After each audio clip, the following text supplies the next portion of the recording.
नमस्कार प्रिय मित्रों, आज हम चर्चा करने जा रहे हैं क्या जन्म कुंडली का मिलान केवल पति पत्नी के लिए ही जरूरी है या मित्रता में भी जन्म पत्रिका के मिलान की आवश्यकता पड़ती है। प्रिय मित्रों, एक पति पत्नी का जो रिश्ता होता है ये बड़ा मधुर और जीवन पर्यंत चलने वाला होता है, लेकिन हमारे शास्त्रों में मित्रता भी अपनी एक अलग पहचान रखती है।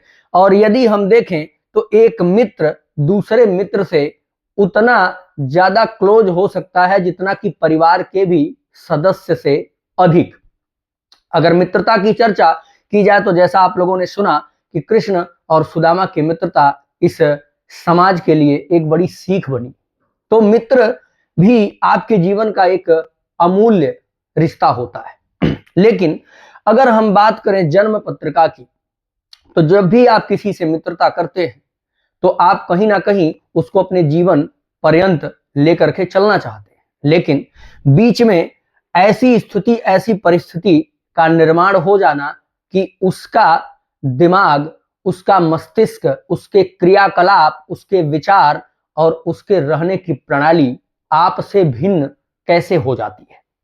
जबकि मित्रता शुरू हुई और जब एक मित्र दूसरे मित्र से अपना कॉम्बिनेशन बना करके चलता है तो क्या होना चाहिए, कैसा वो रिश्ता होना चाहिए, वो निर्धारण बहुत बेहतर होता है और ऐसा नहीं लगता कि ये कभी टूटेगा।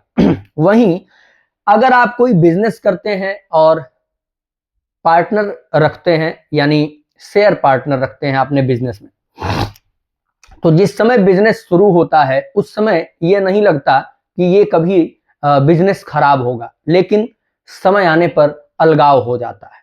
वही अगर आप देखें तो कहीं ना कहीं दो लोगों के जुड़ने में दो नक्षत्र, दो जन्म पत्रिका, दो तिथि और दो आत्मा का कहीं ना कहीं संयोग होता है। प्रिय मित्रों, एक व्यक्ति के जन्मांक चक्र दूसरे व्यक्ति के जन्मांक चक्र से कितना मिलते हैं, कितना कंपेबिलिटी है, आज उस पर हम चर्चा करेंगे। तो पहले आप ये नोट कर लीजिए कि जन्म कुंडली का मिलान केवल पति पत्नी के लिए नहीं बल्कि उन दो लोगों के लिए जरूरी है जो दो व्यक्ति किसी एक ही बिंदु पर जुड़ करके काम करना चाहते हैं। ऐसा नहीं कि मिलान केवल पति पत्नी का ही होना चाहिए। ये वीडियो आज आपके लिए बेहद खास है और काफी इंपॉर्टेंट है। आपको समय देना होगा क्योंकि ये बहुत विस्तृत विषय है और इसको यदि आप समझ लेते हैं तो आप जीवन में किसी से धोखा नहीं खाएंगे, आप जीवन में किसी व्यक्ति के भरोसे नहीं रहेंगे, बाद में आपको पछताने की जरूरत नहीं पड़ेगी अगर ये वीडियो आप आज पूर्ण देख लेते हैं। और यदि अच्छा लगेगा तो शेयर जरूर करिएगा। अपने जन्म पत्रिका का मिलान, कुंडली विश्लेषण, ग्रह नक्षत्र तिथि के बारे में पूरी जानकारी और रत्न रुद्राक्ष के बारे में पूरी जानकारी लेने के लिए आप हमारे दिए गए नंबर पर हमसे संपर्क कर सकते हैं 7310113939। प्रिय मित्रों, चैनल को हमारे सब्सक्राइब और शेयर आप अवश्य करिएगा, आपसे रिक्वेस्ट है। आइए चर्चा करेंगे।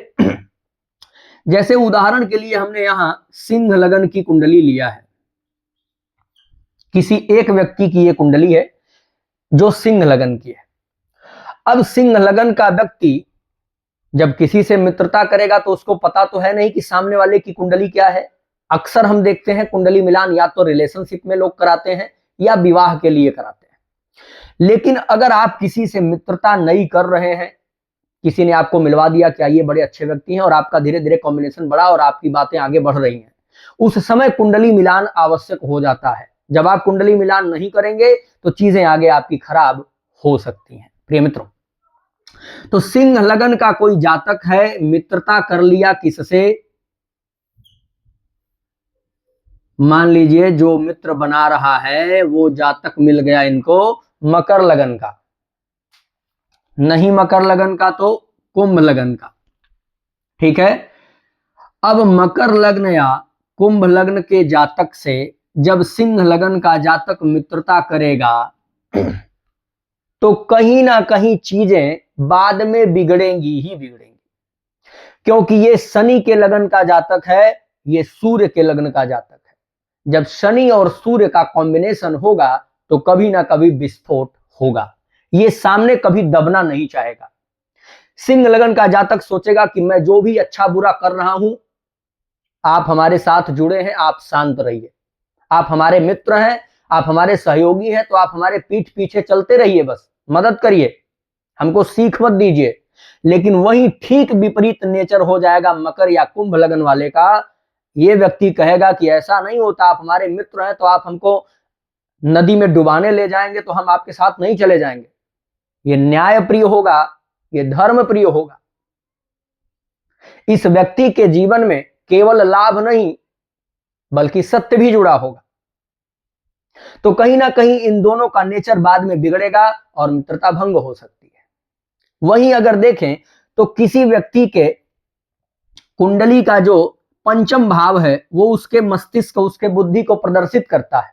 अब सपोज करिए कि यहां पर धनु लग्न धनु राशि आ रही है पंचम भाव में। अगर सिंह लग्न का जातक है तो उसकी धनु राशि यहां आ रही है। वहीं अगर हम उदाहरण में देखेंगे, यहां कोई मकर लग्न का जातक होगा तो 10, 11, 12, 1, 2 यहां पंचम भाव में वृषभ राशि आ रही होगी। अब यहां भी सेम चीजें आपको मिलनी शुरू हो जाएंगी। जो सिंह लगन का जातक होगा उसके बुद्धि में कहीं ना कहीं सात्विकता, धार्मिकता और कह सकते हैं इमोशनल भी होगा। अभी हमने बताया कि यह व्यक्ति जो कुछ करना चाहेगा सोचेगा कि लोग पीठ पीछे आए, लेकिन इसके अंदर पांचवें भाव को अगर देखें तो इसके बुद्धि में कहीं ना कहीं समर्पण भी होगा, दया की भावना भी होगी। बहुत से ऐसे लोगों को आपने देखा होगा कि दिखने में बड़े क्रोध वाले लगते हैं, लेकिन जब हम उनसे जुड़ते हैं, बातचीत शुरू करते हैं तो लगता है कि अरे आदमी तो बहुत सरल है। प्रिय मित्रों, उसी प्रकार से इस व्यक्ति के पंचम भाव में जो वृषभ राशि आ रही है ये शुक्र की राशि है। यानी यहां क्या होगा, ये व्यक्ति सब कुछ बनाने वाला होगा, परिश्रमी होगा, लेकिन इसके अंदर त्याग की भावना होगी। लेकिन यही ये मकर लग्न का जो जातक होगा ये स्ट्रिक्ट होगा, कठोर होगा, सत्य पर चलने वाला होगा, लेकिन कहीं ना कहीं मस्तिष्क में समाज के दिखावे में त्याग और सत्य रहेगा, लेकिन दिमाग में उन्नति भी चलेगी, दिमाग में बोलबाला भी चलेगा, दिखावा भी चलेगा, लग्जरियस लाइफ भी चाहिए, पर समय समय पर त्याग दिखाने की भी कोशिश करेगा। यानी ये जैसे हैं वैसा इनका नेचर दिखता नहीं है। तो यहां भी दिक्कत आएगी जब देव गुरु बृहस्पति किसी के बुद्धि में होंगे और दैत्य गुरु शुक्र किसी के बुद्धि में होंगे, तो किसी एक ही बिंदु पर इन दोनों का विवाद संभव है, अलगाव संभव है। प्रिय मित्रों, वहीं देख लीजिए किसी व्यक्ति के अगर कर्म भाव में, यहां इनके कर्म भाव में वृषभ राशि आ रही है, यहां देख लीजिए 3, 4, 5, 6, 7, यहां तुला राशि आ रही है। अब दोनों के कर्मेश एक हो गए हैं। मैंने अभी बताया विचारों की मैचिंग नहीं है, स्वभाव की मैचिंग नहीं है, लेकिन काम दोनों का एक ही है। अच्छा, अब देखिएगा अगर काम दोनों का एक ही नहीं होता तो ये मित्र कैसे होते? मित्र तो होंगे क्योंकि एक ही बिंदु पर हमने चर्चा किया कि एक ही बिंदु पर दो व्यक्ति काम कर रहे होंगे। काम इनका दोनों का एक ही होगा, शुक्र दोनों के कर्मेश बने। तो चाहे ये फिल्म इंडस्ट्री में काम कर रहे हो, चाहे ये कपड़े का व्यापार कर रहे हो, चाहे ये फैशन डिजाइनिंग कर रहे हो, चाहे कॉस्मेटिक्स के काम में हो या टेक्निकल फील्ड में हो, काम दोनों का एक होगा, लेकिन मैचिंग माइंड की अलग है और स्वभाव की अलग है। तो ऐसी परिस्थिति में देखने को ये मिल सकता है कि बाद में विवाद संभव है। अब मान लीजिए कब इन लोगों का मित्रता भंग नहीं होता, जब दोनों के लग्न एक हो जाते। इनका भी मकर लग्न था और इनका भी मकर लग्न था, कर्मेश भी दोनों के एक ही हो जाते, यहां तुला राशि आ जाती। पूरा चेंज नहीं किया हमने, कंफ्यूज मत होइएगा। तो दोनों के कर्मेश एक हो गए और दोनों के लग्नेश एक हो गए। अब ये मित्रता जीवन पर्यंत चलने वाली है। परिवार भले छूट जाए लेकिन मित्र नहीं छूटेगा, पूरी दुनिया उथल पुथल हो जाए लेकिन मित्रता कभी भंग नहीं होगी। तो प्रिय मित्रों, मुझे उम्मीद है कि ये टॉपिक आपको समझ में आया होगा। सबसे पहले अगर किसी के साथ आप मित्रता रखते हैं या काम करना चाहते हैं तो लग्न, पंचम और दशम यानी 1, 5 और 10 इन 3 घरों पर विशेष फोकस करना चाहिए। मान लीजिए एक और उदाहरण ले लेते हैं। यहां पर किसी के कुंडली में राशि यहां पर आ रही हो 3 नंबर, बुध की राशि है और यहां पर किसी के कुंडली में राशि आ रही हो 5 नंबर, सूर्य और बुध की राशि कर्म भाव है, तो जो कर्म भाव में सूर्य जिसके होगा, ऐसा व्यक्ति कहीं ना कहीं सरकारी क्षेत्र में काम करना चाहेगा, कहीं ना कहीं सरकारी लोगों से जुड़ना चाहेगा।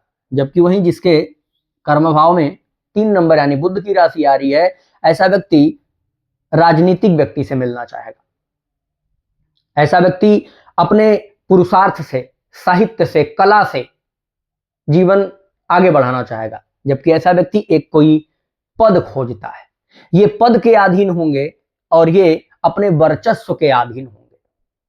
तो इन दोनों लोगों की भी मैचिंग कहीं ना कहीं अलग नजर आएगी।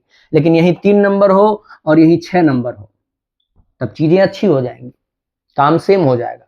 तो कुंडली मिलान में ये दोनों चीजें भी आवश्यक हैं। और सबसे इंपॉर्टेंट जो ग्रह होता है किसी के भी जन्म कुंडली का, वो चंद्रमा होता है। हमने जो 3 घर बताए, ये 3 घर अच्छे तरीके से मिल जाएं, फिर भी एक व्यक्ति का चंद्रमा अच्छा हो और एक व्यक्ति का चंद्रमा खराब हो तो मित्रता चलने वाली नहीं है, ध्यान रखिएगा। जिसके साथ आप आगे बढ़ना चाहते हैं उसके इन 4 टॉपिक पर ध्यान देना होगा, लग्न पर, पंचम पर, दशम पर और चंद्रमा पर। ये 4 चीज अगर आप विचार करके, सोच करके कदम बढ़ाते हैं तो आपकी मित्रता लॉन्ग टर्म चलेगी, अन्यथा बीच में विवाद, बीच में अलगाव संभव है। नमस्कार।